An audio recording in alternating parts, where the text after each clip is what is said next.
O sal e a graça. O cheiro de cebola queimando me acordou antes do despertador. Abri os olhos com a sensação de que algo estava errado e não era só o alho torrado grudado no fundo da panela. Era março de 2025, véspera do carnaval em Belo Horizonte, e o céu, pesado e nublado, parecia um cobertor úmido jogado sobre a cidade. A Avenida Beira-Mar, lá embaixo, já fervilhava com os primeiros blocos de rua, mesmo sendo 4 da manhã. O som dos tambores subia como um aviso. Eu, Damião, ou só Dami para os fregueses do Bar do Zé, onde eu era cozinheiro o dia carnaval, não pela festa, mas pelo que ela me lembrava, o dia em que minha mãe, devota de Nossa Senhora Aparecida, morreu atropelada por um carro de som desgovernado, justamente numa terça-feira gorda, 7 anos atrás. Desde então eu tinha um acordo com Deus, ele não existia e eu não precisava perdoá-lo por nada. Mas naquela madrugada, enquanto cortava pimentões com uma faca que precisava de amolar, senti um aperto no peito. Não era azia. Era como se alguém tivesse sussurrado meu nome. Damião.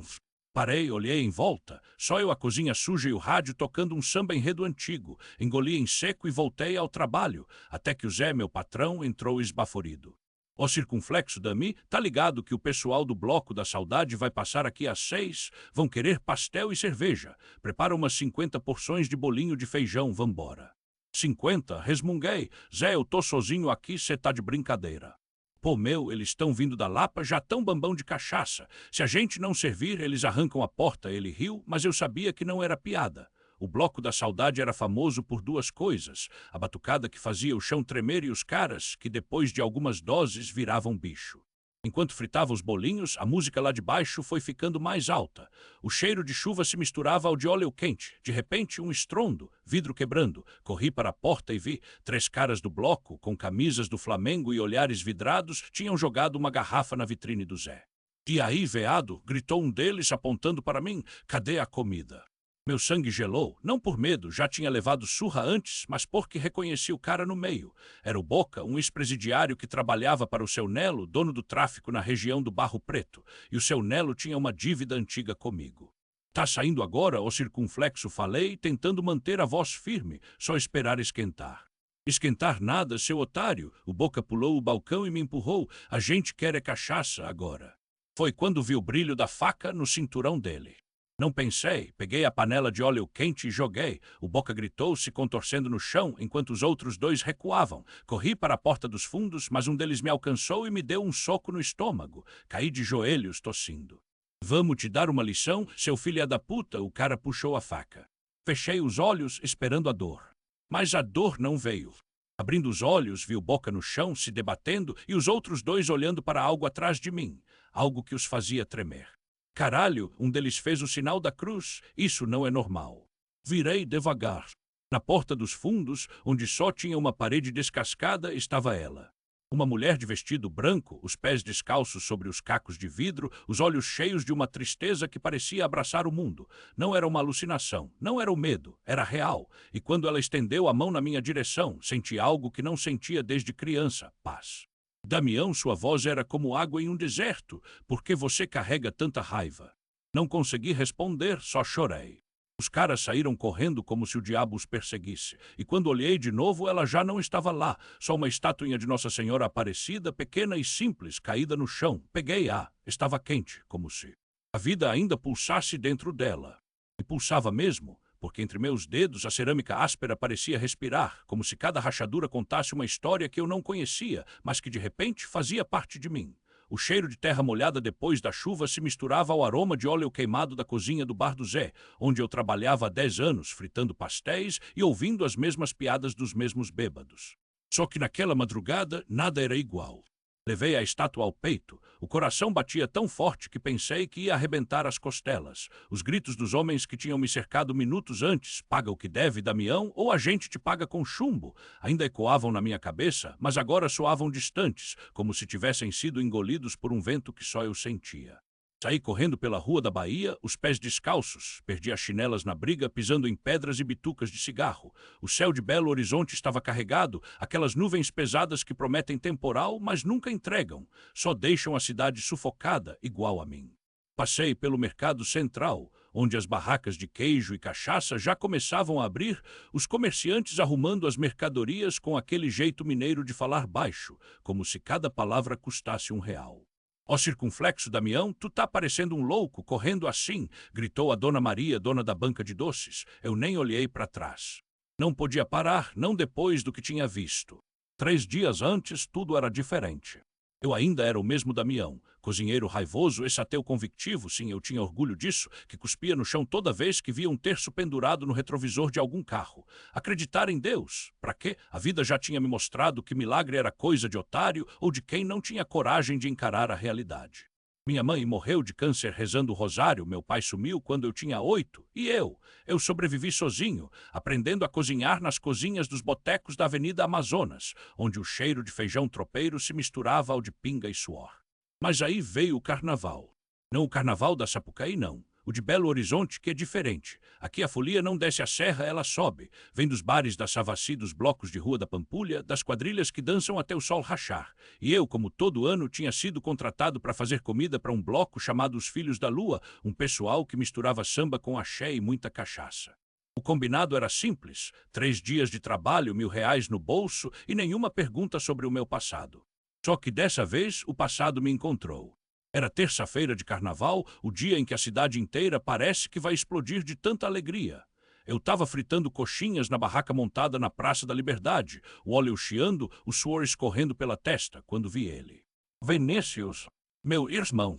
Ou pelo menos, o cara que eu achava que era meu irmão, até descobrir anos depois que minha mãe tinha adoecido por causa das dívidas que ele deixou para trás. Vinícius, o bonito, o charmoso, o que sempre soube se safar de tudo. Agora estava ali de camisa aberta, colar de contas no pescoço, dançando com umas mulheres como se o mundo fosse dele. Damião, ele gritou, me abraçando como se nada tivesse acontecido. Caramba, irmão, quanto tempo! Não era irmão, não depois que ele sumiu com o dinheiro que minha mãe juntou para tratar o câncer. Sai daqui, seu filho da puta! Empurrei ele. O óleo quente respingou no meu braço, mas eu nem senti. Vinícius riu, como sempre fazia quando me via nervoso. Calma, Damião, tô aqui para te ajudar. Os caras que tu deve, eles estão atrás de ti e eles não brincam em serviço. Eu não devo nada a ninguém, menti. Mas devia os R$ 5.000 que peguei emprestado com os homens de preto, aqueles que não cobram juros, só dedos, e o prazo tinha vencido na sexta-feira. Eles estão vindo para te matar, irmão, mas eu tenho um plano. Vinícius baixou a voz. A gente rouba a arrecadação do bloco hoje. É fácil. Todo mundo tá bêbado, ninguém vai notar. Olhei para ele, o mesmo sorriso de sempre, o mesmo jeito de me fazer acred. O peso da fé e o cheiro da comida. Acreditar em mim de novo? Perguntei, secando a faca no pano sujo de gordura. O cheiro de cebola refogada se misturava ao ar úmido da cozinha do Bar do Zé, na Avenida Beira-Mar, onde o carnaval de Belo Horizonte ainda ecoava nas ruas, mesmo depois da terça-feira gorda. Os últimos foliões arrastavam os pés, bêbados, cantando "Ó minha Nossa Senhora, me dá uma esmola para eu não morrer de fome". Vinícius, meu amigo, desde os tempos de febre no Bairro Novo, coçou a cicatriz no queixo. Ele sabia que eu não tinha escolha. Não é roubar, Damião, é pegar emprestado. A gente devolve depois. Seu riso era uma faca sem cabo. Os caras de preto não vão te dar segunda chance. Ou tu topa, ou amanhã tu tá virando comida de peixe no Rio das Velhas. Engoli seco, R$ 5.000. Uma fortuninha para mim, que ganhava um salário de fome fritando pastéis no boteco do Chico, na rua Sapucaí. Mas para eles, era o preço de um dedo, ou de uma vida. E se a gente der ruim, perguntei mais para mim mesmo. Não vai, Vinícius jogou um maço de notas falsas na mesa, tão bem feitas que até o cheiro de tinta fresca enganava. Tu distraiu o tesoureiro do bloco, samba na ladeira enquanto eu pego a caixa. Eles estão todos zoados de cachaça e confete, nem vão sentir falta. O plano era simples demais. 00:30. A Avenida Beira-Mar era um rio de gente suada, glitter e cerveja derramada. O bloco samba na ladeira tinha parado bem na frente da estátua de Nossa Senhora Aparecida, ali na praça da estação, iluminada por holofotes que faziam seu manto azul brilhar como se ela estivesse viva. As pessoas se ajoelhavam, beijavam seus pés, pediam milagres entre um gole e outro. Eu, com minha camisa do boteco do Chico manchada de óleo, me misturei na multidão. O tesoureiro, um cara gordo de chapéu de palhaço, contava as notas em uma caixa de isopor, rindo com os amigos. Ó circunflexo meu, gritei, empurrando um folião bêbado para cima dele. Esse aí tá passando mal. O homem olhou para mim confuso, enquanto o bêbado vomitava feijoada e cachaça nos seus pés. Aproveitei a distração. Com um movimento rápido, troquei a caixa verdadeira por uma falsa, cheia de jornal picado. Desculpa aí, chefia, falei já me afastando. Foi quando senti o cano de uma pistola nas minhas costas. Não se mexe, Damião. A voz era grossa, cheia de cigarro. A gente tava te esperando. Virei devagar. 2 homens de preto, aqueles mesmos que me emprestaram o dinheiro. Um deles segurou meu braço com uma força que parecia esmagar os ossos. Onde tá a grana, seu merda? Eu ia pagar, gaguejei. O outro riu, mostrando dentes de ouro. Tá atrasado, agora os juros é carne. Eles me arrastaram para um beco escuro atrás da igreja São José, onde o cheiro de mijo se misturava ao de incenso. Vinícius não estava em lugar nenhum. Claro que não. Ele sempre sumia quando a porca torcia o rabo. Joelho no chão, o homem apontou a arma para minha testa. Fechei os olhos, ouvi o estalo do gatilho. Nada. Abri os olhos, a arma tinha falhado. Os 2 olharam um para o outro surpresos. Porra, esse troço tá entupido, um deles xingou sacando uma faca. Foi quando ouvi o som. Um clique, como se alguém tivesse ligado um interruptor. Todas as luzes da praça piscaram. A estátua de Nossa Senhora Aparecida lá no alto brilhou. Não era reflexo de holofote, não era truque. Era uma luz dourada, quente, que envolveu tudo, como se o céu tivesse rasgado para deixar o sol da manhã entrar, mesmo sendo meia-noite. Os homens de preto caíram de joelhos. Meu Deus, um deles sussurrou, fazendo o sinal da cruz. A faca caiu no chão com um clang. E então ela falou. Não com voz, não com palavras, mas dentro de mim, como se alguém tivesse soprado uma verdade no meu ouvido. Você não precisa disso. As lágrimas vieram sem aviso, não eram de medo, eram de alívio. Um alívio tão profundo que doía. Como se eu tivesse carregado um fardo de pedra por anos e, de repente, alguém o tirasse das minhas costas sem nem precisar pedir. A luz dourada envolveu a praça e, por um instante, até o cheiro do ar mudou, não mais a fumaça dos escapamentos da Avenida Afonso Pena, nem o mofo do rio Arrudas depois da chuva, mas algo limpo, como o pão assando no forno da padaria da esquina da Rua da Bahia, só que 1000 vezes mais doce. Os homens de preto, aqueles que me haviam arrastado até ali, jurando que eu piava sobre o dinheiro do chefe, agora tremiam. Um deles, o mais alto, com uma cicatriz no queixo que parecia um riso torto, tentou se levantar, mas suas pernas falharam. O outro, gordo, de camisa xadrez amarrada na cintura, chorava como criança. Nossa Senhora, perdoa a gente, mãe. Ele gemeu, batendo a testa no chão de pedregulho. Eu deveria ter aproveitado, pegar a faca, correr, sumir nas vielas do Santa Teresa antes que o sol nascesse, mas não consegui mexer um músculo. A luz me segurava, não como uma prisão, mas como um abraço. E então ela olhou para mim. Não os olhos pintados da estátua, não. Foi como se o próprio ar ganhasse forma e por um segundo eu vi alguém dentro daquele brilho. Uma mulher de rosto sereno, mãos estendidas e um sorrisinho que parecia dizer, eu sabia que você viria. Meus joelhos cediram, não por fraqueza, mas porque o peso da minha vida inteira, cada xingamento que eu havia cuspido contra Deus, cada noite que passei bêbado no boteco do Zé, rindo dos otários que acreditavam em milagres, cada prato que preparei com raiva, como se a comida pudesse preencher o vazio, tudo isso se desfez. Por que eu? Perguntei e minha voz saiu rouca, quebrada. Não houve resposta, não precisava, porque de repente eu soube. Não era sobre merecer, não era sobre ser bom ou ruim, era sobre escolher. E eu havia escolhido vir até ali, na madrugada de uma terça-feira de carnaval, quando a cidade ainda cheirava a cerveja derramada e glitter barato, quando os últimos foliões cambaleavam pela Avenida Brasil, cantando o abre alas que eu quero passar, em voz desafinada. Eu havia escolhido subir os degraus da Basílica de Nossa Senhora da Boa Viagem, sim, aquela a que fica no alto do morro, onde as velhas rezam com terços de contas gastas e mijar na estátua, como um desafio, como se isso provasse alguma coisa. Mas a única coisa que provei foi que, no fundo, eu ainda precisava dela. A luz começou a se apagar devagar como o último suspiro de um forno desligando.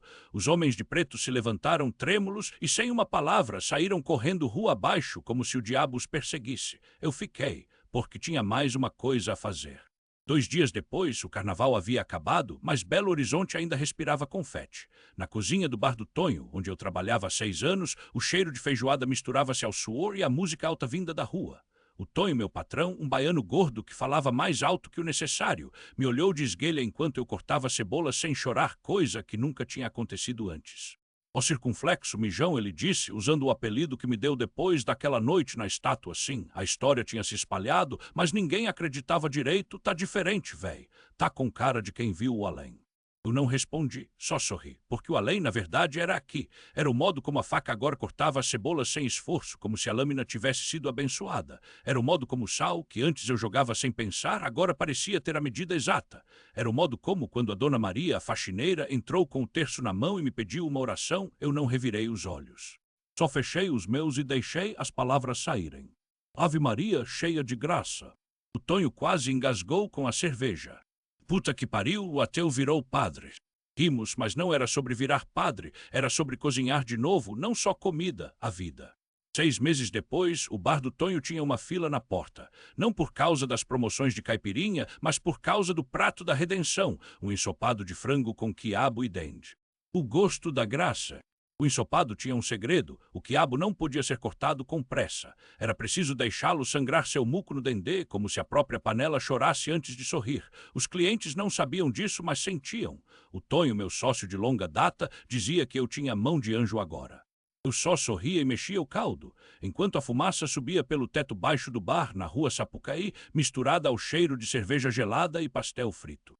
Belo Horizonte, em março de 2025, não era a mesma cidade de um ano atrás. O carnaval tinha passado como um furacão de glitter e samba, deixando para trás confetes pisados e um céu nublado que ameaçava chuva, mas nunca desabava. As pessoas ainda falavam do bloco Saideira na Ladeira, que tinha descido a Avenida Álvares Cabral com cuícas e sanfonas até o sol nascer. Eu não tinha ido.